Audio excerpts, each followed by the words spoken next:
நான் முன்னாடிலாம் ரொம்ப டிசிப்ளினாக இருப்பேன். அன்னன்னைக்குள்ள வேலையை அப்பப்போ முடிச்சிருவேன். ரொம்ப ஃபோக்கஸ்டாக வேலை செய்வேன். பட் இப்போ அப்படிலாம் என்னால் இருக்கவே முடியல. இப்போலாம் ரொம்ப ப்ரொகாஸ்டினேட் பண்ணுறேன். டிசிப்ளினாகவும் இருக்க முடியல.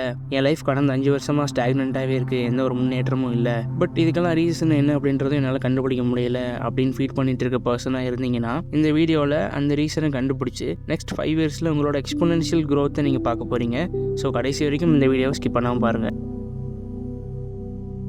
ஃபர்ஸ்ட் நம்ம புரிஞ்சிக்க வேண்டிய விஷயம் என்ன அப்படின்னா, நம்ம mind is like a garden.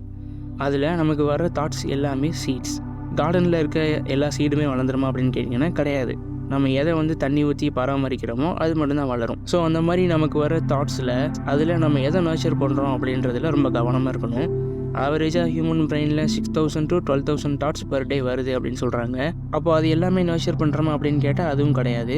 சரி, நர்ச்சர் பண்ணுறதுனா என்ன அப்படின்னு கேட்டிங்கன்னா, நம்ம ரியலாகவே ஒரு விதை வாங்கி நம்ம கார்டனில் வீட்டில் வச்சுருக்கோம்னு வச்சுக்கோங்களேன்.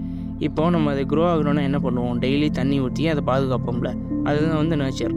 சிமிலர்லி நமக்கு இப்போது ஒரு புக் படிக்கணும் அப்படின்ற ஒரு தாட் உங்களுக்கு வருது. பேசிக்கலி நீங்கள் ஒரு நாட் அ புக் பர்சன் வச்சுக்கலாமே. பட் உங்களுக்கு ஒரு புக் படிக்கணும் அப்படின்ற ஒரு தாட் வருது. அதுக்கு நீங்கள் என்ன பண்ணுவீங்க அப்படின்னா, உங்கள் தாட்டை ஆக்ஷனை கன்வெர்ட் பண்ணுவீங்க. மீன்ஸ் நீங்கள் ஒரு புக் வாங்குவீங்க. புக் வாங்கிட்டு அதை ரீட் பண்ணுவீங்க. 2வது நாள் ரீட் பண்ணுவீங்க, 3வது நாள் ரீட் பண்ணுவீங்க. இந்த மாதிரி கன்சிஸ்டண்ட்டாக ரீட் பண்ணிட்டே போவீங்க. ஸோ நீங்கள் கன்சிஸ்டண்ட்டாக பண்ணுறது அப்படின்றத நர்ச்சர் பண்ணுறது. இப்போ எப்படி செடிக்கு டெய்லி தண்ணி ஊற்றுறீங்களோ அந்த மாதிரி உங்களுக்கு ஃபர்ஸ்ட் ஒரு தாட்டை நீங்கள் ஆக்ஷனாக கன்வெர்ட் பண்ணி அதை ஒரு ஹேபிட்டாக வச்சுட்டு இருக்கீங்க. அந்த ஹேபிட்டை கன்சிஸ்டண்ட்டாக பண்ணுறீங்க இல்லையா, அதுதான் நர்ச்சர் பண்ணுறது. இப்போ புக் படிக்கின்ற ஒரு தாட் ஒரு குட் ஹேபிட். அது ஒரு குட் சீட் மாதிரி. அதை நர்ச்சர் பண்ணுறது அப்படின்றது நாங்களும் இன்டெலெக்சுவலாக க்ரோ பண்ணோம். பட் இதுவே உங்களுக்கு ஒரு சரக்கு அடிக்கணும், ஸ்மோக் பண்ணணுன்ற மாதிரி ஒரு தாட் வருது அப்படின்னா, நீங்கள் அதை ஆக்ஷனாக கன்வெர்ட் பண்ணி அதை கன்சிஸ்டண்ட்டாக பண்ணிட்டுருக்கீங்க அப்படின்னா, நீங்கள் ஒரு பேடான ஒரு சீடை நர்ச்சர் பண்ணி அதை ஒரு செடியாகவும் மரமாகவும் ஆக்கிட்டுருக்கீங்கன்னு அர்த்தம். இது எப்போ செடியாகவும் மரமாகவும் ஆகும் அப்படின்னா, இப்போ நீங்கள் கொஞ்ச நாள் பண்ணிட்டுருக்கீங்க அப்படின்னா அது ஒரு செடியாக இருக்கும். இதுவே நீங்கள் ரொம்ப நாள் பண்ணிட்டுருக்கீங்க அப்படின்னா அது ஒரு மரமாக இருக்கும். மரமாக இருக்குது அப்படின்றது ரொம்ப கஷ்டம் அது எடுக்கிறது அப்படின்றது. ஸோ ஸ்மோக் பண்ணுறது, ட்ரிங்க் பண்ணுறது மட்டும்தான் பேட் ஹேபிட்டா, பேட் சீடா அப்படின்னு கேட்டிங்கன்னா அதுவும் கிடையாது.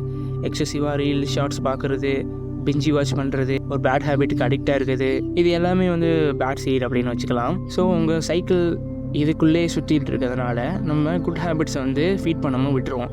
அந்த குட் ஹேபிட்ஸை ஃபீட் பண்ணாமல் விட்டதுனால அது வளராது. நம்ம உண்மையிலே ஒரு காலனில் ஒரு செடி வச்சுட்டு அதுக்கு தண்ணி ஊற்றாமல் விட்டோம் அப்படின்னா என்ன ஆகும்? ஒரு கட்டத்தில் அந்த செடி பட்டு போயிடும். ஸோ அந்த மாதிரி தான் நம்ம குட் ஹேபிட்ஸை ஃபஸ்ட் ஸ்டார்டிங்கில் நர்ச்சர் பண்ணிட்டு இருந்திருப்போம். இடையில இந்த பேட் ஹேபிட்ஸ் அப்படின்ற சீடு வந்ததுனால நம்ம இதை நர்ச்சர் பண்ண ஸ்டார்ட் பண்ணியிருப்போம்.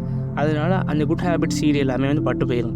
பட் நம்ம நினச்சோம் அப்படின்னா புதுசாக ஒரு சீடு வாங்கி அதை நம்மளால் நர்ச்சர் பண்ண முடியும். But it takes time. So இப்போ நீங்கள் பண்ண வேண்டியது என்ன அப்படின்னா, லாஸ்ட் 5 இயர்ஸாக எந்த ஹேபிட்ஸ்க்கு எந்த விஷயத்தை நர்ச்சர் பண்ணிட்டு இருந்தீங்க அப்படின்றத எக்ஸாமின் பண்ணி பாருங்கள். அப்படி நீங்கள் பேட் ஹேபிட்ஸ் தான் நர்ச்சர் பண்ணிட்டு இருந்தீங்க அப்படின்னு கண்டுபிடிச்சிட்டிங்கன்னா நீங்கள் பண்ண வேண்டியது ஸ்டாப் நர்ச்சரிங் பேட் ஹேபிட்ஸ். எப்படி ரொம்ப நாளாக தண்ணி ஊற்றாத செடி ஒரு கட்டத்தில் பட்டு போயிடுமோ, அந்த மாதிரி உங்களோட பேட் சீட்ஸ் எல்லாமே இப்போ செடியாகவோ மரமாகவோ இருக்கலாம். பிகாஸ் உங்களுக்கு தெரியாமல் நீங்களே அதுக்கு ஃபீட் பண்ணிட்டு இருந்திருக்கீங்க. ஸோ நீங்கள் இமீடியட்டாக எடுக்க வேண்டிய ஸ்டெப் அந்த மாதிரி ஹேபிட்ஸை நர்ச்சர் பண்ணுறது ஸ்டாப் பண்ணுறது தான். கம்ப்ளீட்டாக உங்களால் ஸ்டாப் பண்ண முடியாது.